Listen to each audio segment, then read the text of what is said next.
WBTV News, live at 5, starts right now.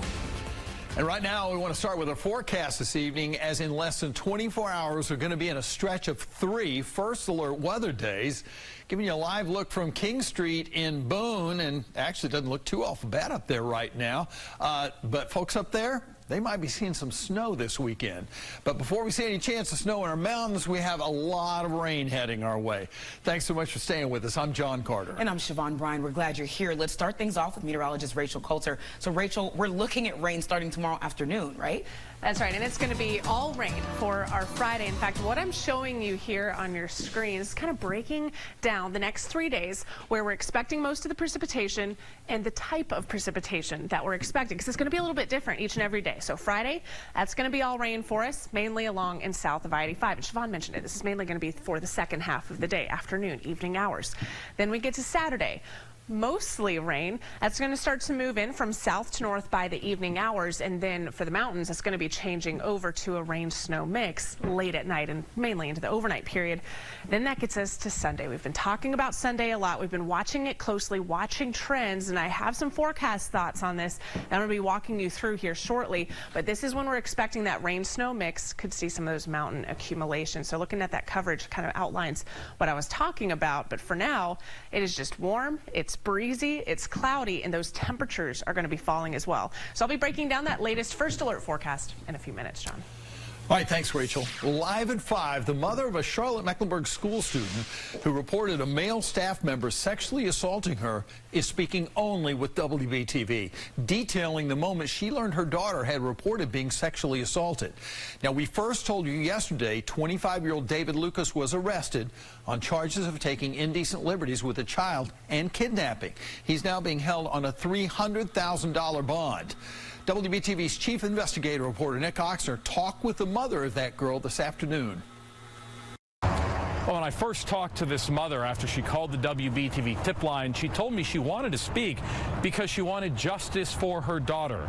Now today, I sat down with her to listen to what it was like for a mother to hear her 13-year-old daughter say she was sexually assaulted at school. I got a call from the school saying that I needed to come up to the school, and it was very urgent, and they were saying my daughter's not in trouble or she's not hurt or anything, but you need to get to the school as soon as possible. That's all they needed to tell me. I jumped up and went to the school, and that's when they proceeded to tell me that my daughter was sexually assaulted by one of the staff. What went through your mind when you heard that? In total shock, like in disbelief. Just seeing the look on my daughter's face, a look that I never seen before, it was just horrible. The situation was horrible. This mother is detailing moments no parent wants to think about. We're taking steps to protect her identity because her daughter has reported being sexually assaulted. That happened Tuesday at Wilson STEAM Academy. First of all, I'm proud of her for coming forward as soon as it happened. And I just been telling her to stay strong and just keep your head held high. You did the right thing, and we're going to get through this together. The mother says her daughter first reported to a staff member who alerted administrators and then police. A day later, 25-year-old David Lucas was charged. He worked at the school as a family engagement advocate. A spokeswoman for Charlotte-Mecklenburg Schools says he's suspended pending an investigation. Definitely. It could have been prevented. I will say that, yeah. What would you say to the man who's now been arrested for sexually assaulting your daughter? I will say you knew what you were doing. You're a grown man. And what's happening to you now should have happened a long time ago for you to feel comfortable to do what you're doing now. And you're going to weep what you sow, and my daughter is going to get through what you have done to her, and you're going to have to live with it, and I hope you pay for it, because at the end of the day, You have to deal with God. Now, both Charlotte-Mecklenburg schools and CMPD were in the headlines just weeks ago for their poor handling of reported sexual assaults by students at other schools in the district. So, how did the response here, where someone was arrested within days of a report, compare in this mother's eyes to what we've previously investigated? I'll have that when I join Jamie on your side tonight, starting at 7 o'clock. For now, reporting in West Charlotte, Nick Oxner, WBTV on your side.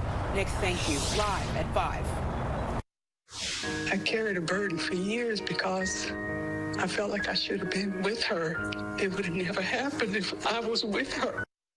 Nearly 40 years. That's how long it took for an arrest to be made in a cold case by Charlotte-Mecklenburg police. The case involved the double murder of a mother and son in Charlotte's Hidden Valley neighborhood in 1984. WBTV's Molly Grantham joins us live in studio to break down what police revealed today. Molly? Well, Siobhan, CMPD says they arrested this man, James Pratt, in connection to the murders of Sarah Mobley Hall and her 10-year-old son, Derek Mobley. The CMPD says officers were called to a home on Ventura Way in the Hidden Valley neighborhood on March 14th, 1984. When they arrived, they found victims assaulted and strangled to death. Hall was described as a single mother who worked with special needs kids, one of whom was her 10-year-old son. The CMPD says they were able to submit DNA from the crime scene to a genealogy testing lab, and they found a match to Pratt. The CMPD says this is only the beginning. They are planning to use this lab testing to solve even more cold cases. I mean, we're just on the front end of all this. It's only going to get better, and you know, I can say there's a lot of bad people that have done a lot of bad things that are probably a little concerned right now. Investigators say there was a friendly relationship between Hall and Pratt, but the exact nature of their relationship was not revealed. CMPD says both of Hall's parents have since died, with no news of what happened to their daughter. Now, CMPD says Pratt was arrested at a hotel without incident in York County, South Carolina. He was extradited back to Mecklenburg County. He's currently in jail under no bond. He is charged with 2 counts of first-degree murder.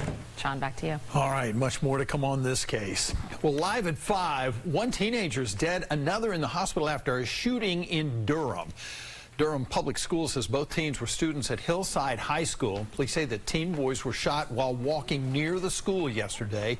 Hillside High School and a nearby elementary school were put on lockdown because of the shooting. Durham police have not said if they made any arrests, but they are continuing to investigate. And live at 5, we've got an update on a story we brought you last week after a body was found at a high school in Thomasville, forcing the school to shut down for the day. This was at Ledford Middle School last Wednesday. Investigators have now identified the body as a High Point teenager named Tanner Jones. He was found dead outside one of the back doors of the school early that morning. That investigation is still ongoing. Well, live at 5, we're taking you live inside the courtroom after Alec Murdaugh's former best friend Chris Wilson testified today. He detailed how the disgraced Low-Country attorney stole nearly $200,000 from him and betrayed his trust. Nick Neville from our sister station Columbia walks us through what his testimony revealed. So this is a key witness for prosecutors seeking to establish that Alec Murdaugh was essentially living a double life of thievery, and faced with the prospect of it being exposed, he murdered his wife and son. Chris Wilson, Alec's former law school roommate, whom he talked to every day, says he never suspected any of it. And when Alec finally confessed to him about an opioid addiction and stealing money from both clients and the law firm for years, he said it hit him like a ton of bricks. In early 2021, after the pair won a personal injury case, Alec Murdaugh asked his friend Chris Wilson for his $792,000 share of the attorney's fees to be deposited directly into Alec's account, instead of to his law firm. Wilson said this was unusual, but didn't raise any red flags. He was, you know, one of the biggest dogs in that firm, one of the biggest producers they had. You know, seemed to own a lot of things, do a lot of things, spend money. And I trusted him because I knew him and had dealt with him personally and professionally for a long time. Shortly after the murders of Maggie and Paul, Alec sent Wilson back a portion of the money, saying he'd messed up the fee structure. But Wilson only received $600,000 of the funds. He loaned Alec the remaining $192,000 and still hasn't been paid back. When he confronted Alec about the missing fees in September of 2021 and learned he had been stealing money for years, he couldn't believe what he was hearing. Didn't know it. Never saw it, never suspected it. Drugs or money. Shocked, betrayed, mad. I mean, I don't know, numb.